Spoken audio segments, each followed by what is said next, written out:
There are not many out there who can do what good old Tony Pollard has done so far in Dallas. So now that Zeke's gone, it's finally his time to shine. Up to the 20, Pollard still going, up across the 35 and a spin, Pollard to midfield.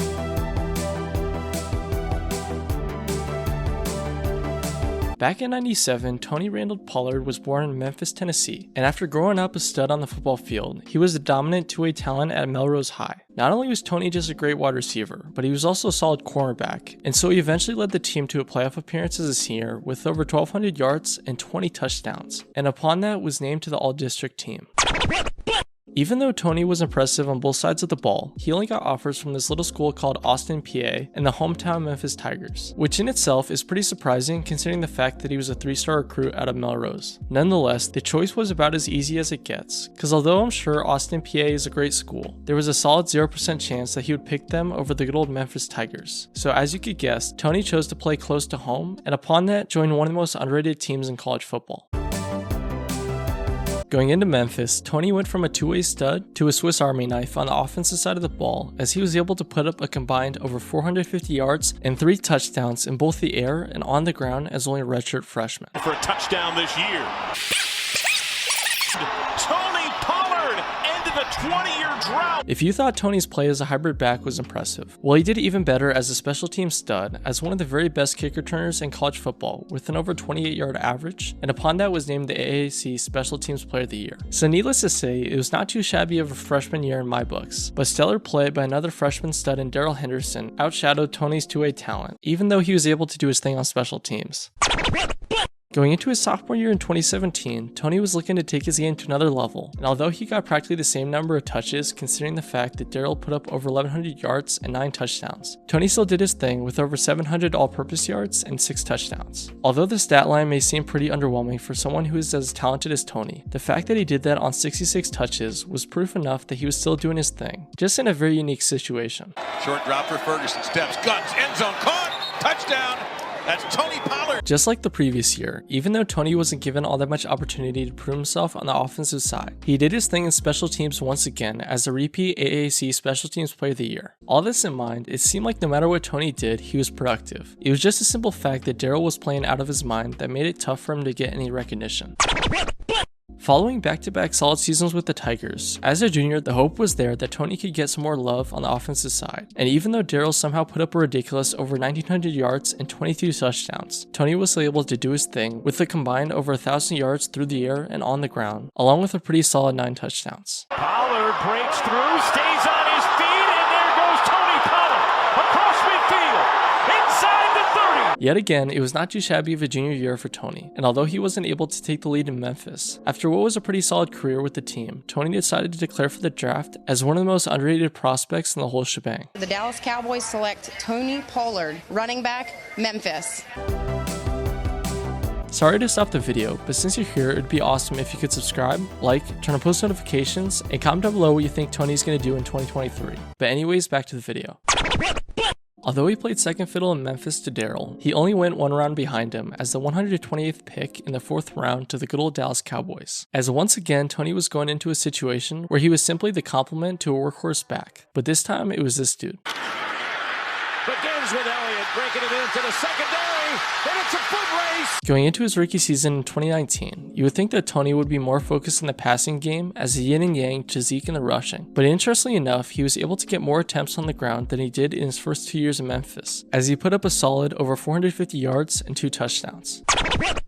Considering that Mr. Elliott had over 1,300 yards and 12 touchdowns on the ground, it seemed like Tony was getting outshadowed once again. But at the very least, he got his foot in the door in the NFL world. So with that in mind, going into 2020, the hope was there that Tony could get a greater piece of the backfield. But let's just say that he and Zeke both had a dip in their production, which in large part is likely due to this. Breaks the tackle. Oh no. Oh no. The quarterback carousel following Dak's injury was a big reason behind the dip for the running back room, because when the passing game struggles, so does the rushing. And with that in mind, going into 2021 with Dak back, it seemed like the perfect opportunity for Tony to prove that he deserved to be seen as more than just a backup. And I would say that he did just that. To Pollard, and there he goes.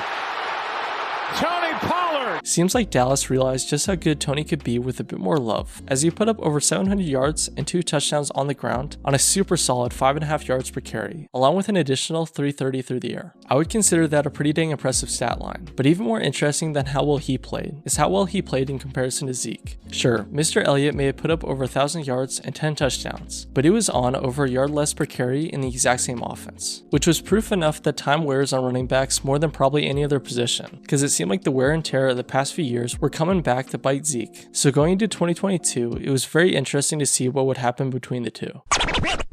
It didn't take long for Tony to prove that his performance the previous season was not a fluke. It was simply the beginning for one of the best up-and-coming running backs in football, as he was finally given his fair share of the offense, with this time nearly 200 carries, over 1,000 yards, and 9 touchdowns on the ground, which in itself was super impressive. But when you add nearly 400 yards and 3 touchdowns through the air, it seems to be the start of something special.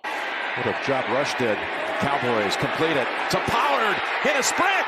Pollard! After 4 years of proving himself, Tony was finally able to eclipse Zeke in more ways than one, with nearly 150 more yards on almost 40 fewer carries, along with around 300 more through the air, as he was simply a better all-around back. And so even though Tony wasn't able to do much in the playoffs after Jimmy Ward landed on his ankle, he had already proven enough in the regular season to give the Cowboys confidence to do something that not many could have ever anticipated. Ezekiel Elliott might have played his last down with the Cowboys. There's a high likelihood that Dallas will cut Zeke. After putting a franchise tag on Tony, it seemed like Dallas was ready to move on from the Zekester, a former superstar, in favor of what could be one of the very best young running backs in the league. So now that Tony's the main back in Dallas, and upon that has a solid O-line in front of him, it seems like the sky's the limit for his potential with the Cowboys. In practically every single category, Tony's coming off his best year to date in 2022, so I don't think another Pro Bowl season in 23 is all that crazy a thought, because if he was able to make it with over 30 fewer carries than his former colleague in Zeke, then I'm sure he could do it once again with a few more of his own, especially with another offseason under his belt. Oh, look at Pollard. Turn it on.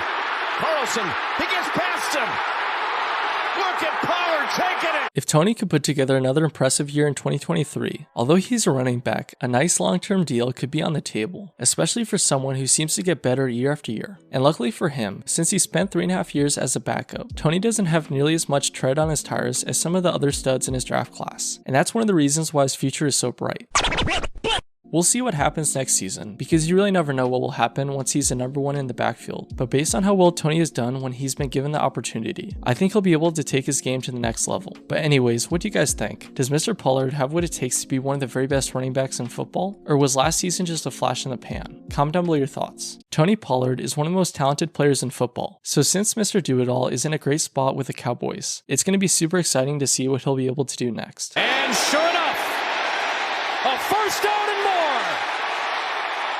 Welcome to the big show, Tony Pollard. Thanks for watching the video. If you guys enjoyed, make sure to subscribe, like, turn on post notifications, and comment down below stuff you want next. But anyways, see you all soon, and peace out.